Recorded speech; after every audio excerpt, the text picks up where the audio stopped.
Logan says he's been working in the community, particularly the Shakur Cherokee neighborhood of North Charleston, for many years. Now he wants to bring his community experience to the Charleston County School Board to serve as the next Charleston County School Board member for District 4. He tells me why for this edition of Quintin's Close-Ups. And if you haven't already, subscribe to my YouTube channel and like Quintin's Close-Ups on Facebook. Craig Logan, welcome to Quintin's Close-Ups. Thank you, Quint, for having me. Oh, I appreciate it greatly. Needless to say, you are a housing executive fellow at the Charleston Metro Chamber of Commerce, where you work with the Regional Housing Coalition, that is, to address the housing affordability crisis in the metro area. You're also a commissioner for the North Charleston Housing Authority, overseeing the operations and policies of the Public Housing Agency.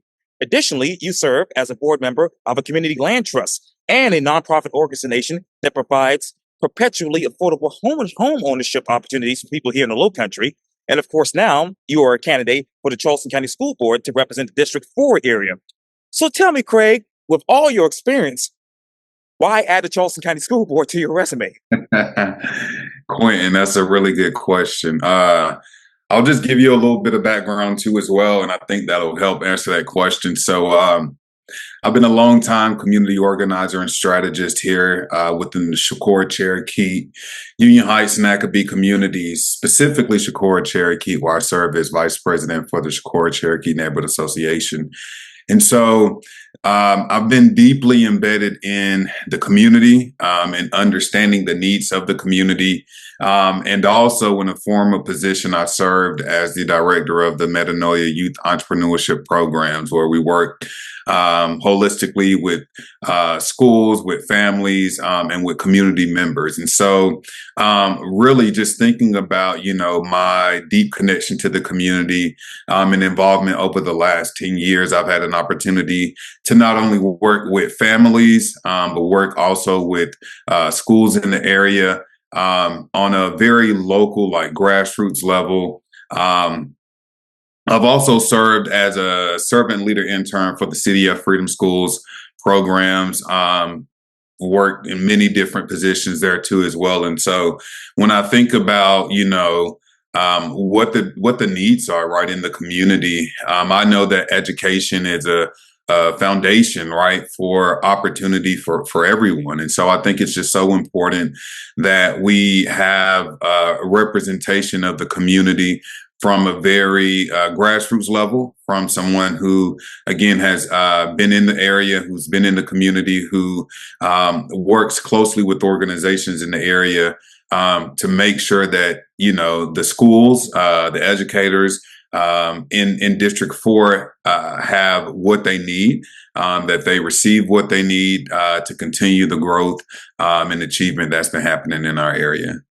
And talk to me, Mr. Logan, about obviously those other organizations that you've worked with in the past.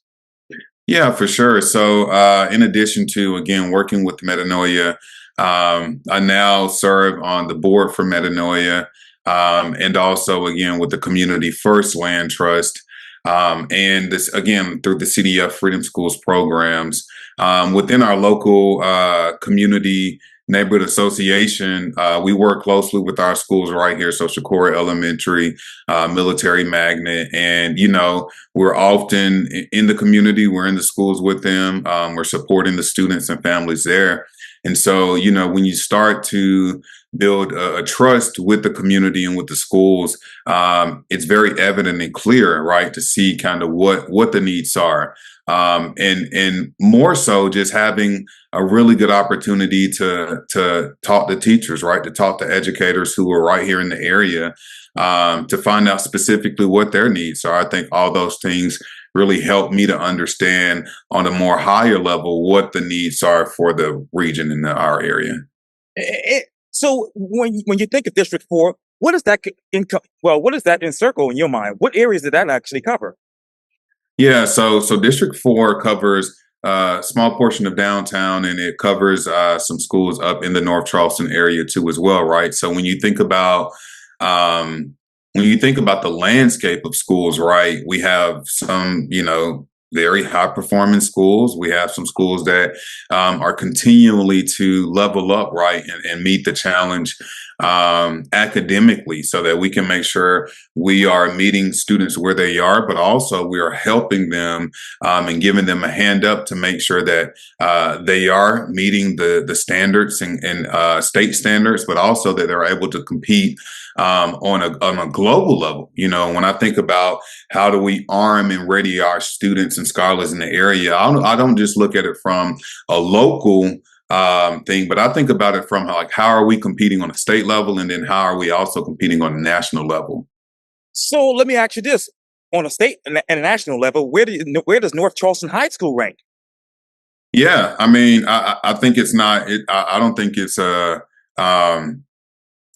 I think everybody understands the story of where North Charleston High School has been over the years, and Principal Darby has done an amazing job with really going in. I had the opportunity to hear a little bit of his story, and you know, he mentioned he was asked 4 or 5 times before really giving the okay for that school, right?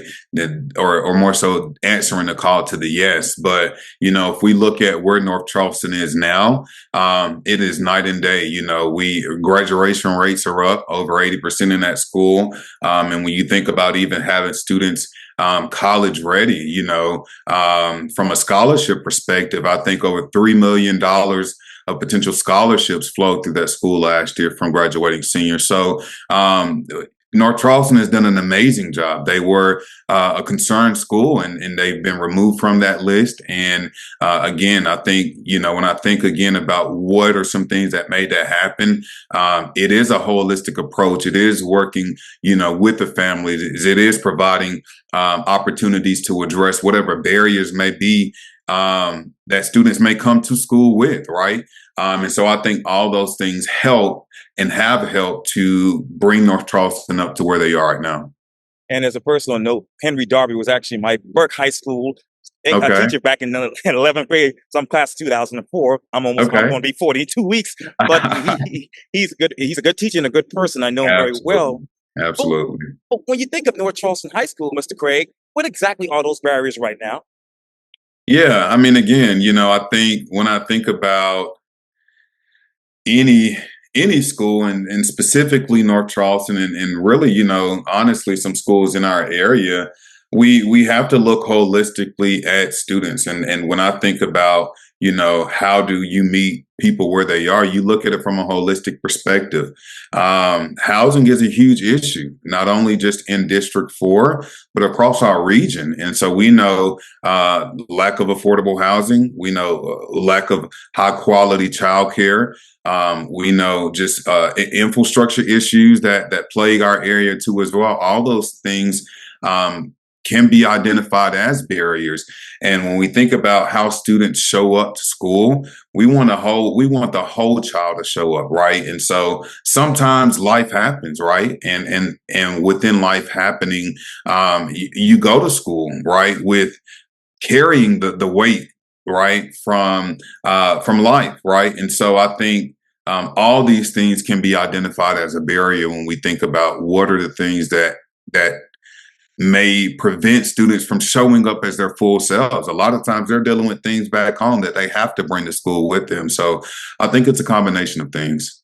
So when you look at District 4, how many students are actually missing from District 4 who are not actually going to school because of those factors you just mentioned? I honestly don't know that number, right? If we think about that, but again, I think we should think about how can we work to encourage more students and more families and more parents to show up. And again, you know, going back to that idea of how are we meeting parents and families where they are? How are schools providing opportunities for parents to show up authentically themselves and to really, you know, have a relationship and build a rapport, not only with the teachers, but also with school staffs too as well. So I think all those things, again, are going to be contributing factors to help bring students up to the table. But what is your 5-point plan, obviously, for truancy? You know, again, I think I go back to it, and this is just the basis of what I know is when barriers are in place, um, parents, families have to maneuver a lot. A lot of times that can be transportation barriers. A lot of times that can be food insecurities. A lot of times, again, that goes back to housing, right? And so, if elected, one of my things that I really want to focus on is how are we helping to engage community relationship? Communities have a certain way that they do things, right? And so I think, what I know from the work that I've done over the last decade is, again, when we're able to work holistically with families, a lot of those barriers don't necessarily go away, but we're able to work and we're able to provide resources to families to help them work through those barriers. And when we identify those barriers, and there are many that maybe have been identified, and maybe some that we might not even know, but when we work and when we can provide resources, those things are going to directly impact the truancy rates within our area. And that's something that just not is only locally here, but that's something that works around the country. So what is the biggest difference about the truancy rates in District 4 from 4 years ago to right now? To be honest with you, Quintin, to know those numbers off the top of my head, I don't know that. What I do know is that inflation is real. I know that high cost of housing continues to rise. I know that displacement happens. And I know that, again, while a lot of people are just trying to survive. And again, just thinking about that idea of how can we work with community, right, to provide resources to bring those things directly to the schools. Again, thinking about that idea of how do we meet people where they are, that is going to dramatically work against those truancy numbers and hopefully bring more students and more families back to the picture. So again, I think about it's a multi-layered approach, right? There were many different things and barriers that can be identified, but also there are a lot of resources out there that families just may not know about. Well, let me ask you this. When it comes to District 4, how many students are there in total that go to those schools that you just mentioned? Stall, North Charleston, Yeah. Pepperville? Yeah, so about 30% of CCSD students are made up from schools right here within our area, right? And so that also equates to about $250 million of funding out of the total budget that is allocated for CCSD as a whole. So it's a large percentage, right? We have a large population of students and families within the whole district that are identified right here within these areas. You talk about that population. So what is your plan to help the Charleston County School District grow with the population growth that is coming here to Charleston? Yeah, I think again, it goes back to a couple different things, right? When I think about the board and I think about the role of the board is to work with the superintendent and ensure that the superintendent has resources then to go and implement those goals and guardrails that have been put in place by the board, right? And so thinking about that, number one, it is to make sure that we have a board that is able to work collaboratively across the table, a board that also is focused on student outcomes, right? And is focused on ensuring that, again, our role as a board is to ensure that our superintendent has what they may need to then meet the needs and reach the goals within our district. So number one, that's the first thing that I identify when I think about running for this seat is to make sure that we have a board that is open and that's willing to work across the table and to do what is best for students and families within the district. So when you go to District 4, what exactly happened to student outcomes over the past 4 years? Yeah, well, Quintin, the thing is with District 4, there's been a lot of progress, right? So we know those ESSER funds brought in a lot of support and a lot of services to really work to close that achievement gap. And so even when I just think about looking at some of the reading scores within the district, specifically in middle school, sixth graders are up 18%, seventh graders are up 17%, and eighth graders are up 12% from spring 24 to spring 23, right? So those are great gains. And even on the from an algebra perspective, we're making gains too as well. So I think, some things like, the weighted student formula, which identifies what those barriers are, and then how do we directly send funds to schools based on those identified needs. Those are all things that are going to continually help be increasers in the academic achievement of students right here within our district. So what are the needs that need to be identified when it comes to Stall High School? So again, I think about number one, we have to look at facilities, right?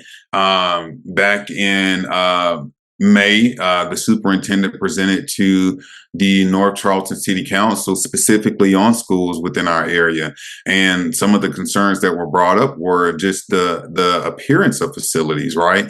And again, like those are all things that students, when you walk into a space, you want to walk into a space that is welcoming. You want to welcome into a space that is conducive for learning. And so I think looking at facilities and how we are funneling dollars to make sure that facilities are standard and are state of the art. Those would be one thing that I would identify specifically with Stall High School, right?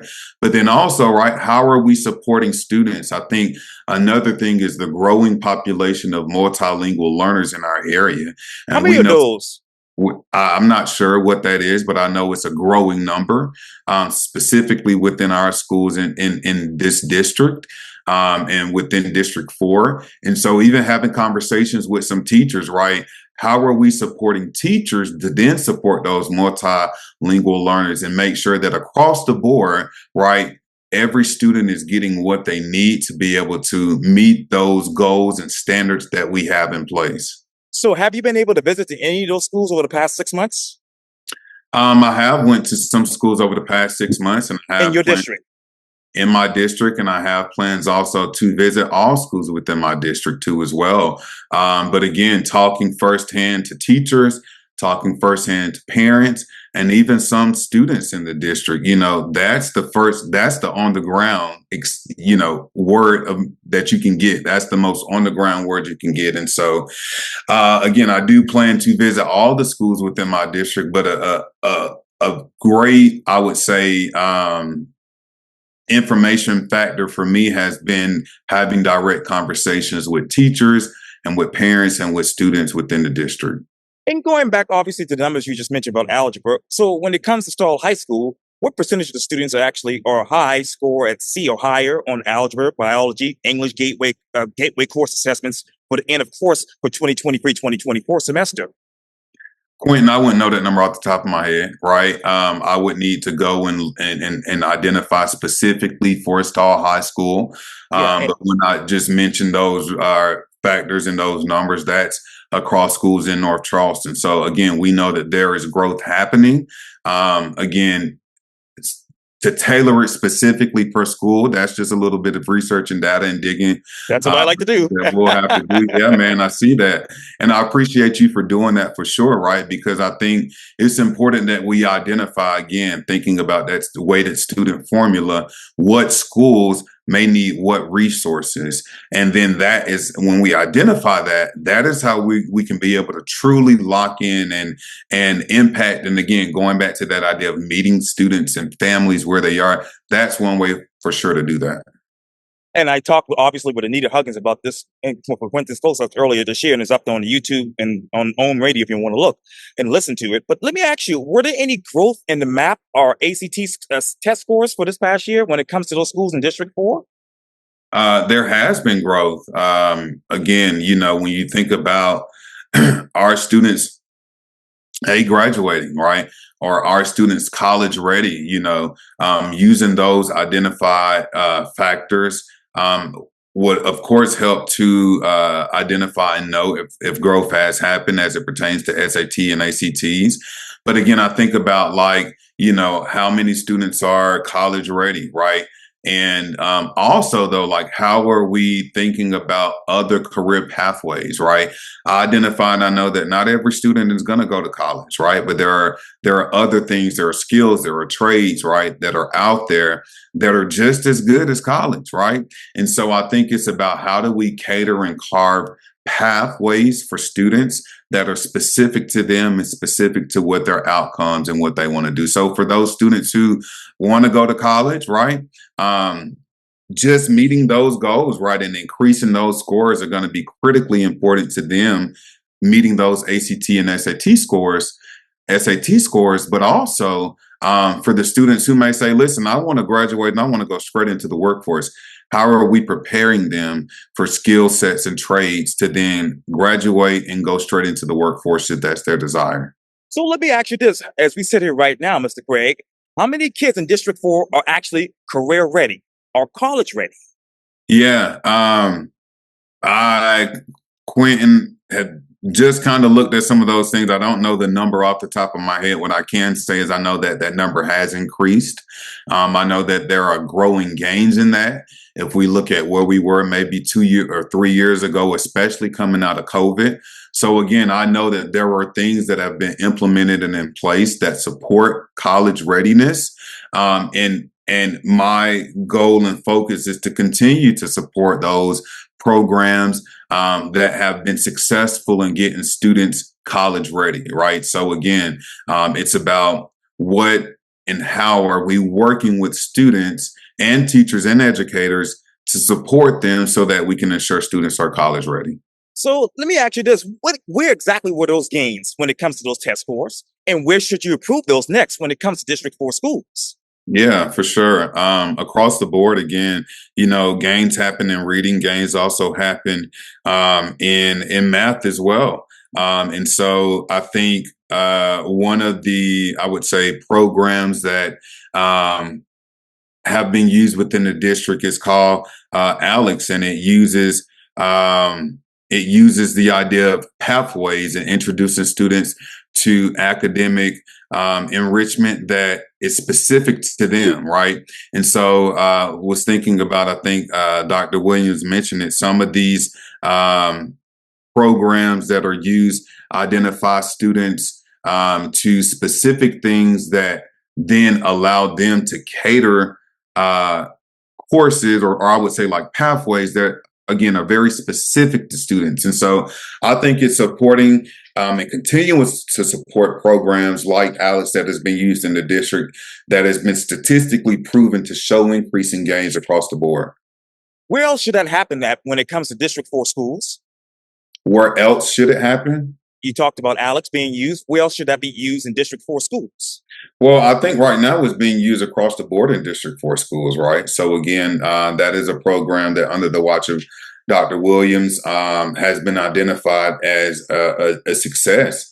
And so I think it is about identifying what programs work and then how do we then make those programs accessible to all schools in the area as well.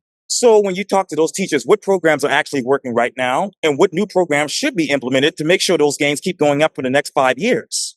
Yeah, so when I talk to teachers, we don't specifically talk about programs, but what we talk about is what support looks like. And again, going back to the increasing number of multilingual learners in the area, it is identifying how do we then work to meet the needs of those multilingual learners as they come into our district.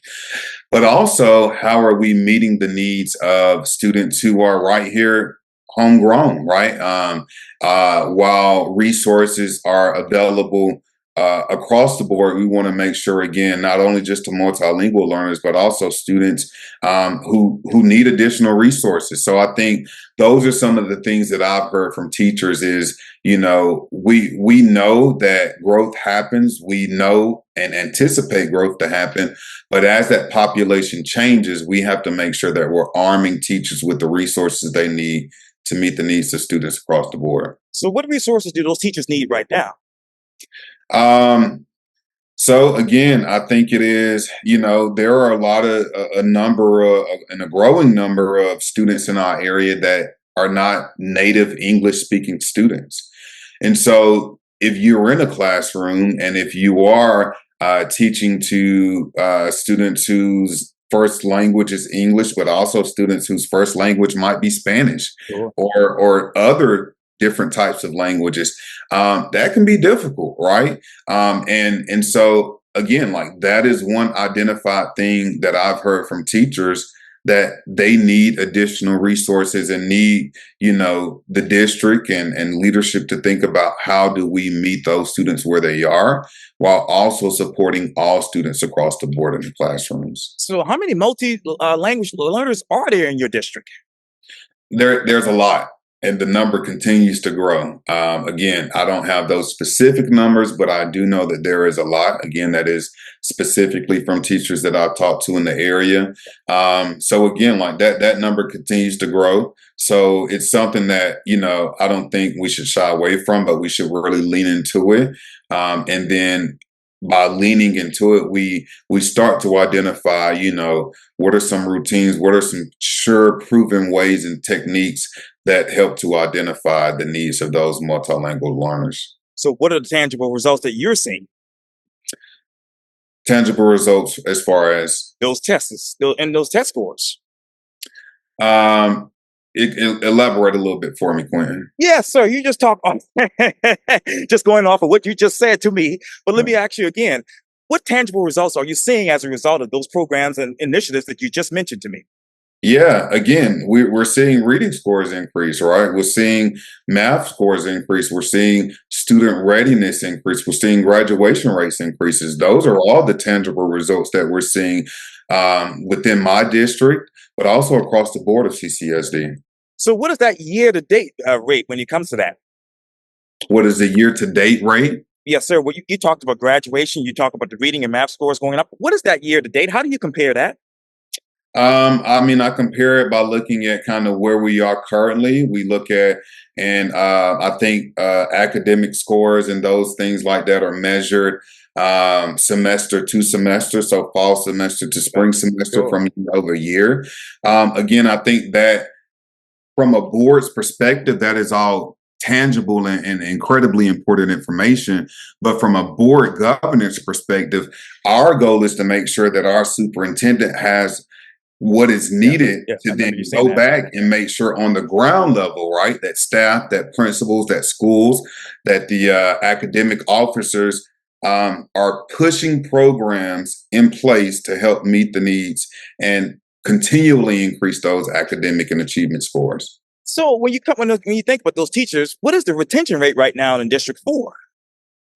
Quentin, I don't know what the retention rate would be in District 4, right? But what I do know is that I worked on a teacher compensation task force, and I know that I helped to advocate to increase teacher pay. And I know that by increasing teacher pay, that the school district started this year with 0 vacancies. That is record setting, right? And I think when we again think about teachers, even teachers from a holistic perspective, we keep teachers in the classroom. We keep teachers wanting to come back. From working on that task force, man, we there was a lot of information that went out, and we were able to receive a lot of information from teachers. And teachers were struggling, and I'd say teachers probably still are struggling. Some teachers, if they're not in a 2-family household, right, they have roommates. They're working second jobs. And when we think about having our teachers to show up 100% authentically themselves and to really be able to pour into our scholars, it's tough if they're coming off a weekend of working a second job and then coming into the classroom, or even leaving the classroom Yes, sir. and then going to a second job. So again, I know for one fact that increasing teacher pay is one way to retain teachers in District 4, but also in Charleston County as a whole. Now, I was actually incognito at the Whipper Barney community meeting just a couple of days ago, and of course, you were there as a candidate. And apparently, you said that you help with the teacher raise in Charleston County. Mhm. How could that be? Again, I served on the teacher compensation task force, right? And so my work that I do in attainable housing by providing data and metrics around the cost of living in our area and looking at for a teacher to, based on the average median household and the price of a house in the area, teachers couldn't even afford to live in the area in which they teach, right? And so I was able to provide some data and metrics That way, that was then presented to the board, just to help the board to really understand, man, what are the needs of the educators, and not only teachers but staff members as well, right? The oil that really makes the ship go around. So by working and providing some data and metrics and working with the compensation task force, we were able then to get that bump and raise for teachers. So yeah, that's how I was able to work on that task force. You worked in the task force, but you didn't help pass that because you're not a school board member, right? Right, but the teacher compensation task force. Are you familiar with the task force? I've been doing interviews for a decade plus. I'm very familiar. Okay, yeah. So you should be familiar with the task force actually presenting to the board. There's a meeting that I presented to the board as well, as being a member of the teacher compensation task force. And again, those, that information help the board then to make that decision. So yeah, I wasn't a board member, Right. but by being on the teacher compensation task force and working hand in hand with that group, we then were able to provide information to the board for those increases. Now, obviously, I know I went to another meeting of yours as a concerned citizen and, of course, a constituent and taxpayer. And I understand from the last meeting that you went to, you told the people there that you actually have a bad past. Can you elaborate on that? Yeah. So again, Quentin, when I think about it, man, I'll say it like this, right? Who doesn't have a past, right? And so when I think about a bad past, I think about the sum of my experiences that make me who I am today.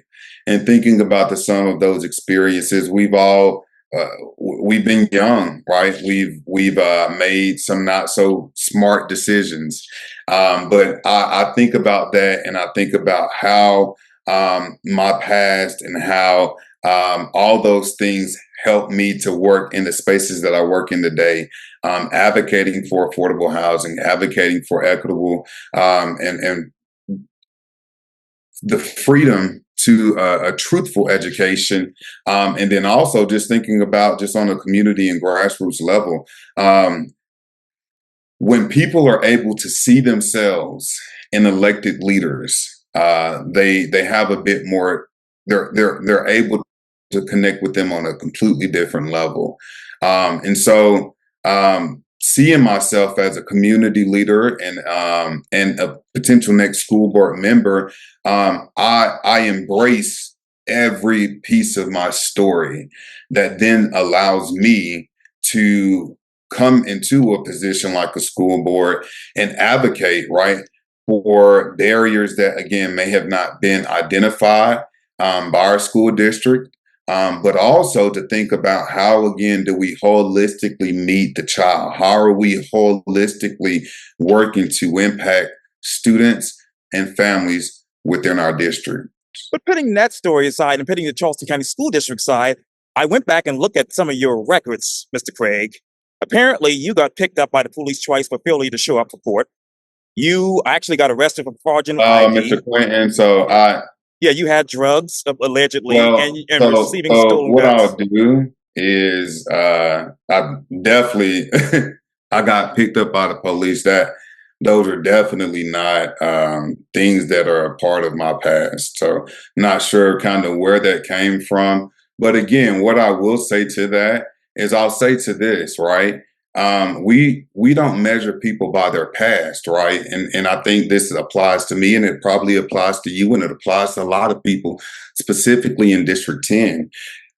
Who are we to measure people by their past versus where people are today, and how the experiences of those past help to mold and help to shape people into who they are today? And so this is what I'll say to that. I'll say, go back and look at the track record of the work that I've done in the community over the past 10 years. Go back and look at how I've continually advocated for not only Shakora, but also for our region. And that is what I ask people to kind of measure, me and my efforts by, right? And so on multiple different levels, you can see me at the forefront, on the front line, fighting for yeah, equitable housing, yeah, I got you. fighting for equitable education, and also fighting for just equitable rights across the board.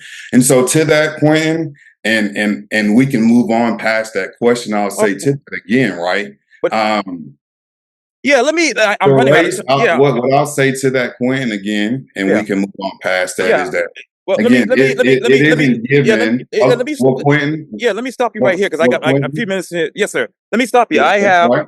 I'm Well, looking at this well, right here, and well, Quentin, it says that you well, actually have unlawful use of your ID in Charleston County. Is this you? Quentin, this is what I'll say to this, and I've said it again. Okay, measure me by the works that I've done, and if you are looking at that, right, and obviously you have it pulled up, how we can identify, and let's look at like how long ago that was, right? But And if we're looking at if you have this type of record, Mr. Logan, it, why are you actually running? I'm running so that people and so that students and so that families who identify with my story and who know me from being a community member and who know me from being an advocate in the area, that they know that they have somebody who understands and who's had experiences, that they are going to be advocating for them and for their family members and for other people within the community who also have experiences. We all, Quentin, and please let me finish. Go ahead. We all, again, right? We all are have passes. I understand, Mr. We Logan, but are well, Quentin. Again, yeah, let me ask can you I this finish? then. Quentin? Can I finish? Right? We want to Go be ahead. respectful, right? Yeah, sure, of course, but I'm Okay, running out of right. time. So But I wanted to ask you I, this: I How long? understand it, Yeah. Quentin. All right, let's be respectful here, Oh yeah. right? Well, this is Quintin's close-ups, and I'm going to be respectful by giving you a All chance to right. respond. But I want to ask you Well, this: sir. Well, let me respond because again, you just mentioned that this happened a long time ago, so I'm trying again. to I go know, ahead. right? So how long has that? How long was that ago when you committed those crimes? That's what I'm trying to ask. You Quentin, said it. again. I did. No, you did not. You said it happened a long time ago. We're trying to figure out as constituents and So voters and this see. is what I'll do to Okay. this question, and also we came on late, and I also let you know that I had a hard stop at 5, and so I've given you an extra 15 minutes. Well, we can wrap it up right Now, now, but I'm trying to get the information out to the people. but again, sir, right? Did you? I go back to the same thing that I've said when you asked me this question, and we're going to be done with that. No, we're Is not going to that be done with it because we need well, we'll answers. be done. We will You be can done walk. with You that, can walk away Quentin. if you want. You can walk away We if you will be want. done with that, Quentin. And to that question, Craig Logan, to thank you this for your time here. also, Craig I'll Logan, say to thank you. this, sir, Craig is Logan, thank you thank for your you for time here on your time Quintin's. for having me on. Thank you for your And time on if Quintin's I close-ups.